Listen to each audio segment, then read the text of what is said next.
Senhor esteja convosco.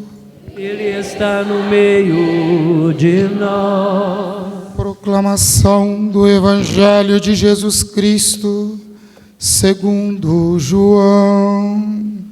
Glória a vós, Senhor.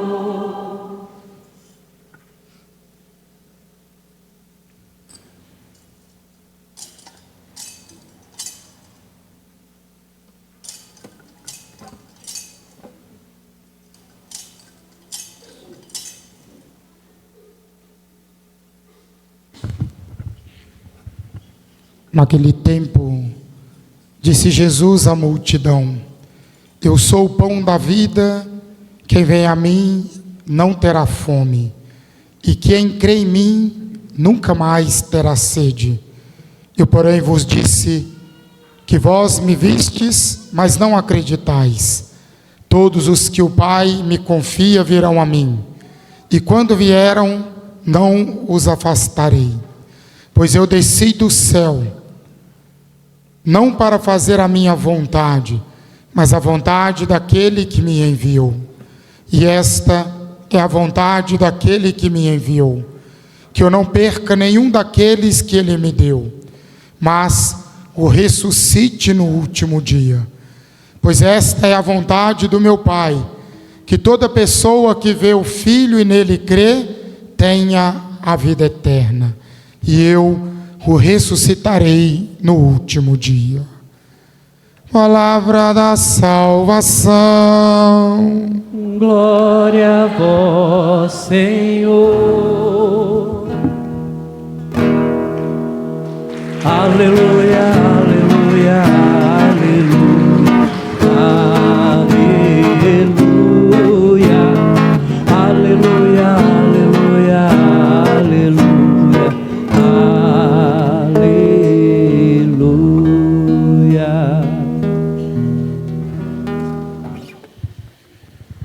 Que as palavras do Santo Evangelho nos purifiquem de nossos pecados, em nome do Pai, do Filho e do Espírito Santo. São José, ó vós nosso amor, sede nosso bom protetor, aumentai o nosso fervor.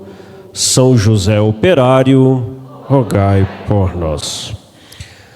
Caríssimos irmãos e irmãs, devotos, paroquianos, aqui presentes nesta igreja matriz dedicada a São José operário, ministros evangelizadores, também saudando os que hoje nos ajudam a rezar esta sagrada liturgia, a renovação carismática desta paróquia. Saudando também os irmãos e irmãs que agora se congregam conosco pelas redes sociais desta paróquia, fazendo comunhão da igreja doméstica e igreja templo, unidos num só coração, como um só povo, em torno do ressuscitado. Padre Moisés, gratidão pelo convite, pela oportunidade de poder assim celebrar nesta casa, agora ainda mais digna, não pela beleza daquilo que se fez, com todo carinho e dignidade para Deus o melhor, mas principalmente cada passo fortalece o coração do povo que se fortalece nesta missão.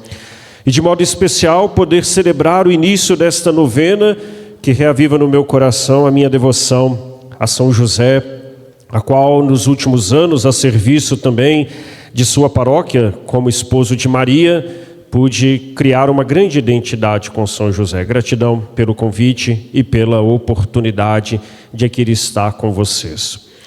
Irmãos e irmãs, vocês desses dias, junto de tantas comunidades que têm São José como padroeiro, juntos com tantos devotos, têm a oportunidade de não apenas vivenciar um novenário, é algo que vem do calendário litúrgico, é algo que vem como proposta de uma identidade na fé da comunidade que se reúne para celebrar.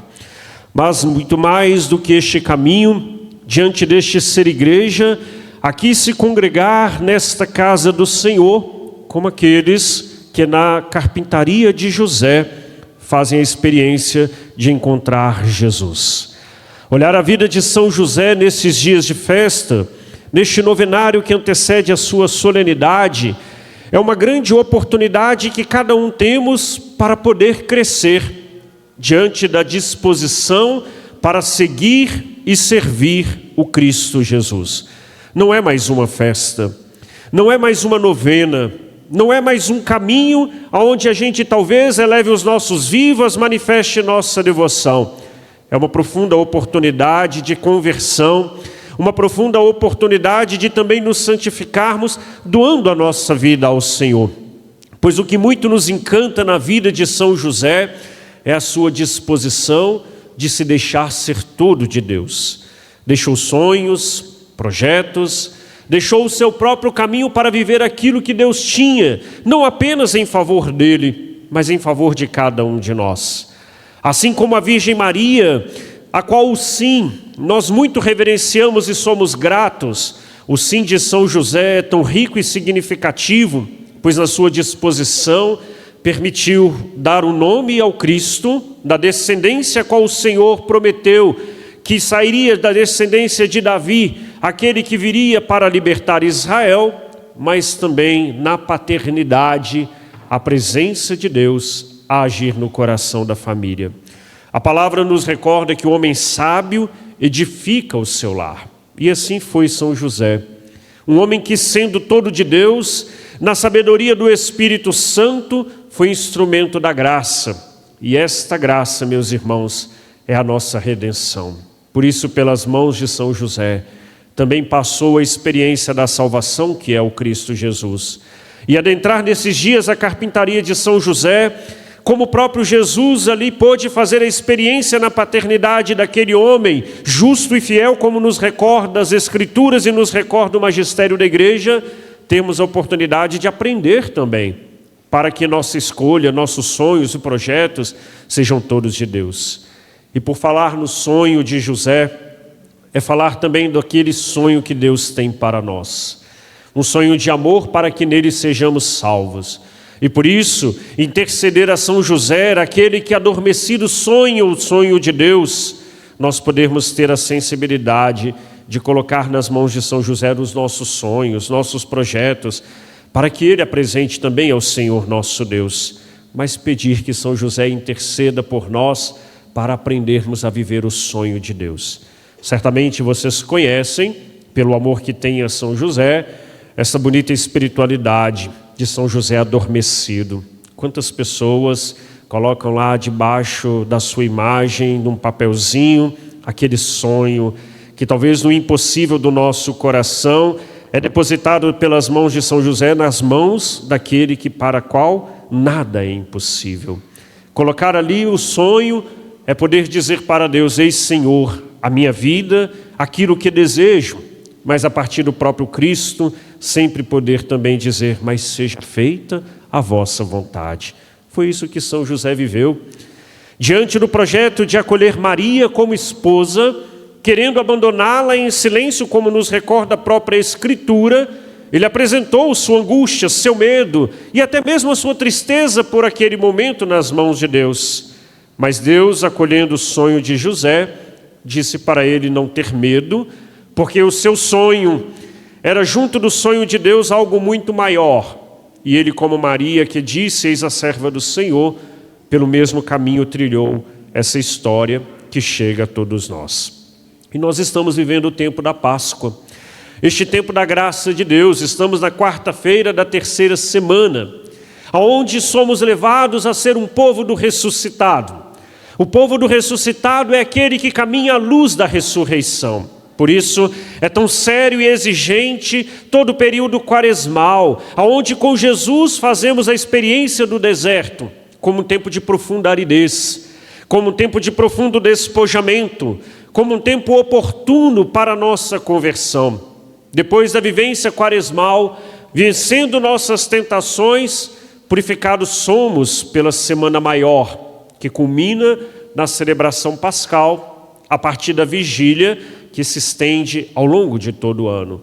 Por isso, meus irmãos e minhas irmãs, o tempo da Páscoa ele é oportuno para que a gente reze a nossa própria vida à luz daquilo que rezamos no período quaresmal, para que seja um tempo diferente, para que nós sejamos diferentes em nossa vida e não voltemos a viver da mesma maneira. É preciso olhar o tempo da Páscoa como este tempo de profunda identidade ao Cristo Jesus e, a partir dessa identificação, a nossa transformação. É triste quando a gente passa toda a aspereza da Quaresma, ansiosos pelo aleluia do tempo da Páscoa, e chegamos amanhã de domingo pascal e tudo ali se encerra. Voltamos para o mesmo caminho, voltamos a ser quem éramos. É um perigo para nós cristãos fazer penitências, mortificações quaresmais e elas não transformaram o nosso coração. É um perigo quando a gente vive os tempos litúrgicos simplesmente como um caminho a ser cumprido, mas não como uma verdadeira oportunidade para sermos diferentes. Se a gente caminhou com Jesus na experiência do Calvário, nós agora temos que caminhar com Jesus na experiência do túmulo vazio. Porque na experiência do túmulo vazio, chegamos à experiência da ressurreição. E por isso, todos os dias, nós que queremos ser melhores, seremos de fato novas criaturas, à luz da graça de Deus que no ressuscitado dissipa o caminho das nossas trevas. É preciso ser diferente. Se voltarmos aos mesmos vícios, a mesma malícia, a mesma pequenez, não teremos vivenciado uma boa quaresma e muito menos uma Páscoa verdadeira. E o tempo da Páscoa, por meio da palavra de Deus, vai nos ajudar a rezar este nosso caminho, provocando a nossa vida diante daquilo que o próprio Cristo nos propõe. De um lado, nós caminhamos os 50 dias da Páscoa fazendo a leitura dos Atos dos Apóstolos. São 50 dias lendo este texto sagrado que Lucas nos oferece, recordando a vida das primeiras comunidades, a qual não podemos nos esquecer. O ressuscitado se manifesta na vida da comunidade. O ressuscitado se manifesta quando estão todos reunidos e unidos na mesma fé. Ele se manifesta, alimenta, ensina e envia. É na vida da comunidade que vemos os sinais de Jesus ressuscitado. Tenho dito lá na comunidade Nossa Senhora da Conceição que nós precisamos aprender a enxergar os sinais de Jesus ressuscitado é na vida da comunidade, porque não cabe a nós, ao ouvir a palavra de Deus neste tempo, e ainda nos conformarmos em sermos aqueles cristãos de senso, aonde a gente vai à igreja de vez em quando, aonde a gente vai à igreja nos eventos, nos momentos especiais, ou até mesmo como a gente costuma dizer, eu creio, eu tenho muita fé, mas eu rezo em casa, não gosto de ir à comunidade. As primeiras aparições do ressuscitado, e de modo especial nas liturgias dominicais, como nós estamos rezando, Jesus, naquele dia, sempre assim começa o evangelho dominical, naquele dia o Senhor apareceu às mulheres, a Madalena, a João, a Pedro, aos discípulos de Emaús. E a mensagem sempre foi a mesma, para que estes que agora estavam dispersos porque acharam que morreu a esperança, pudessem voltar para a vida da comunidade. Não é longe da comunidade, mas é voltar para o seio da comunidade. E olha todo esse simbolismo que vocês estão vivendo de maneira mais sagrada nesses dias. Reúnem-se como comunidade em torno do altar do Senhor, diante do testemunho de São José. Creio que nenhum de vocês aqui estão simplesmente porque querem uma graça de São José. A gente até quer, a gente precisa, e a sua intercessão nos alcança. Mas nós estamos aqui pela força da comunidade. Estamos aqui porque somos parte de uma família, e esta família é a expressão do ressuscitado no cuidado de si, no cuidado de um para com o outro. E é nessa beleza do cuidado que o Senhor traz a nós, se oferece a nós, que Ele nos envia, que Ele se manifesta. O mundo ainda está mergulhado no caminho das trevas. O mundo ainda insiste no caminho da escuridão, no caminho da morte. E estar em comunidade é fazer a experiência da vida que brota do ressuscitado, para que lá fora a gente também seja um sinal de Jesus ressuscitado. Se aqui nós enxergamos os sinais de que Cristo está vivo, lá fora eu preciso ser este mesmo sinal. E aí a palavra de Deus vai então nos dar este caminho de como ser sinal do ressuscitado. A primeira leitura de hoje dá continuidade a este caminho que vamos fazendo de maneira didática. Depois da ressurreição e ascensão de Jesus, os discípulos no seio da comunidade partem em missão. E nesta missão de anunciar a boa nova, de ser a presença de Jesus, experimentam as tribulações, experimentam as perseguições. Às vezes, meus irmãos e minhas irmãs, nós pensamos, porque decidimos caminhar com Jesus, que nós vamos ter uma vida de facilidade. Às vezes a gente pensa, porque estou na igreja, na comunidade, porque eu participo dos ritos, porque eu cumpro os preceitos, eu agora vou ter uma vida de calmaria, só alegria e bem bom. Quem está à frente da comunidade muito bem sabe, não é, Padre Moisés, que a decisão de seguir Jesus Cristo na vida da comunidade é passar pelo tormento, pelas provações e tribulações. Afinal, foi Ele mesmo que já disse para a gente. Quando Ele chamou a cada um de nós, como chamou os primeiros, Ele disse: neste mundo tereis tribulações, neste mundo sereis perseguidos, mas bem-aventurados os que são perseguidos por causa da justiça, bem-aventurados os que são perseguidos, caluniados por causa de mim, porque deles é o reino dos céus. E se na vida da comunidade, aonde deve reinar a unidade e a harmonia, há perseguições e divisões, assim nós vivemos, meus irmãos, com o nosso olhar focado no Cristo. Não porque somos masoquistas, não porque queremos passar por sofrimentos, mas porque tudo nós passaremos por aquele que sofreu por nós. E assim foi os primeiros passos dos discípulos, rejeitados pelos poderosos, acolhido pelos pobres, pelos excluídos, como foi o Cristo. Rejeitado por muito e amado por tantos, eles começam a anunciar o Evangelho, começam a anunciar a boa nova. E diante deste anúncio, a qual foi proibido pelo império de falar em nome de Cristo, vemos o primeiro martírio. Para quem participou da liturgia de ontem, ou até mesmo pela leitura pessoal da Escritura diária, ontem a primeira leitura falava do martírio de Estevão, primeiro mártir da fé após a ascensão de Jesus. E Estevão tem algo muito semelhante ao mistério da paixão de Jesus. Primeiro porque, ameaçado de morte, preferiu a morte do que perder o reino. Não quis abandonar a sua fé. Não quis abandonar o Senhor porque compreendeu que o amor de Deus para com ele era maior do que as tormentas dessa vida.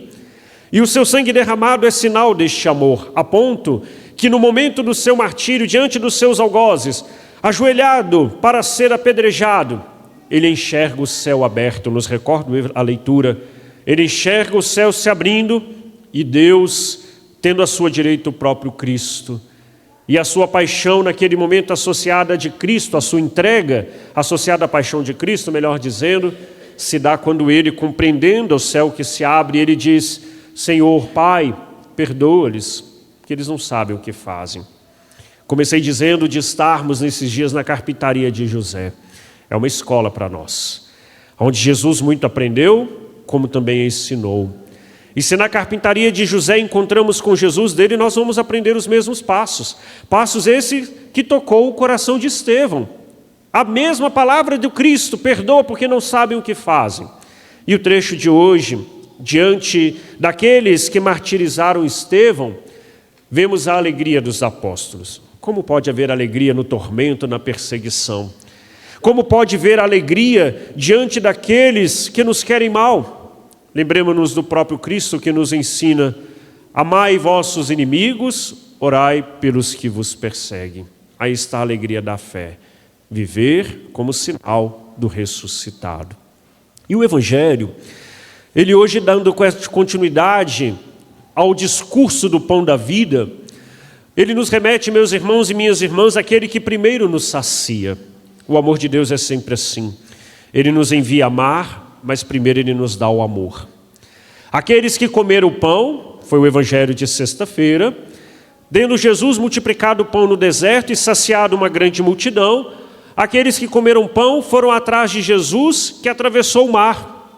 E ali a multidão chegou antes dele e perguntavam para ele: mestre, onde estava? Nós estávamos te procurando. E Jesus dizia: vocês me procuram porque comeram pão e têm fome de novo. Felizes são aqueles que querem comer o pão da vida. Felizes são aqueles que querem comer o pão da eternidade.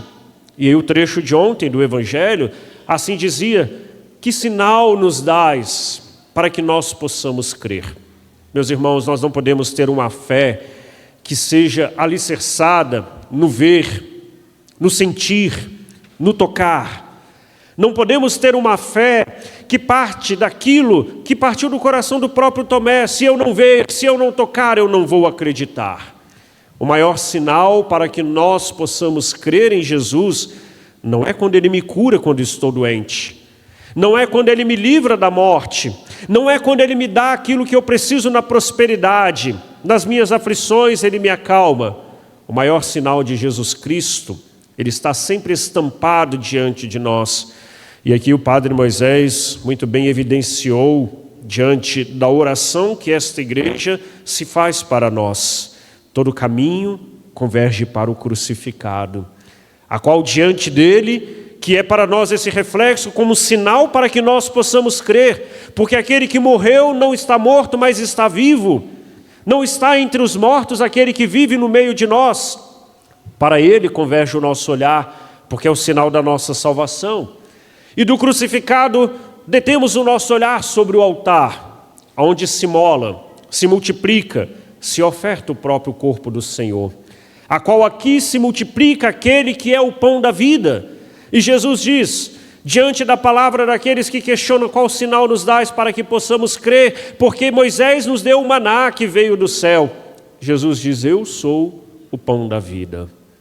Se Ele, para nós, meus irmãos, é o pão da vida, se alimentar dele exige de nós uma grande postura. A postura de vem viver a nossa fé como discípulo do amado Cristo Jesus.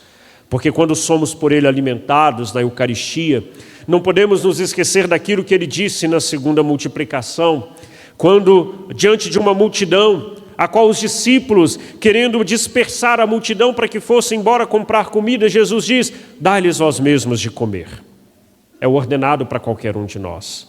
Crer que Jesus é o pão da vida, dele se alimentar é ter essa sensibilidade e capacidade de ser o sinal de um pão que se multiplica e se partilha, mas não um pão apenas que sacia a fome, que é necessário partilharmos, mas o próprio pão que é o corpo do Senhor, aquele que vem do céu, e quem nele crer, quem dele se alimentar, terá a vida eterna. Ele se deu por nós, para que nos doemos também em favor de todos. É o caminho pascal, é o caminho que encontramos na luz do ressuscitado, alimentados para alimentar, amados para amar. Por isso, meus irmãos e minhas irmãs, aproveitemos esses dias como um grande retiro de encontro ao coração do Mestre pela espiritualidade de José. E que nós tenhamos a capacidade de também doar de nós mesmos, partilhar da nossa vida em favor do reino, fazendo com que este pão da vida que aqui nos alimenta, possa também alimentar tantos irmãos e irmãs. E partindo ao mundo em missão, lembremos-nos sempre, vamos ao outro para poder voltar à comunidade. Para como aqueles primeiros enviados por Jesus que voltaram alegres dizendo dos feitos, podermos aqui diante do altar apresentar a vida de tantos que no caminho da missão colhemos para o Senhor. Seja a nossa vida uma grande oferta de louvor a Deus e que ao acumular o nosso coração de toda bênção e de toda graça, nos faça comprometido como Estevão. Se preciso for, vamos dar a nossa vida pelo reino. Se preciso for, vamos ao extremo do amor que se doa. Mas sejamos também como aqueles que foram saciados e compreenderam. É preciso agora saciar também a fome do mundo que está sedento de Deus, está faminto do amor de Deus, para que nos sinais do ressuscitado possamos tirar o mundo do caminho das trevas e levar a tantos a experiência do reino que já está no meio de nós. Que o ressuscitado faça brilhar sobre nós a sua luz e nos fortaleça nessa nossa missão. Assim seja.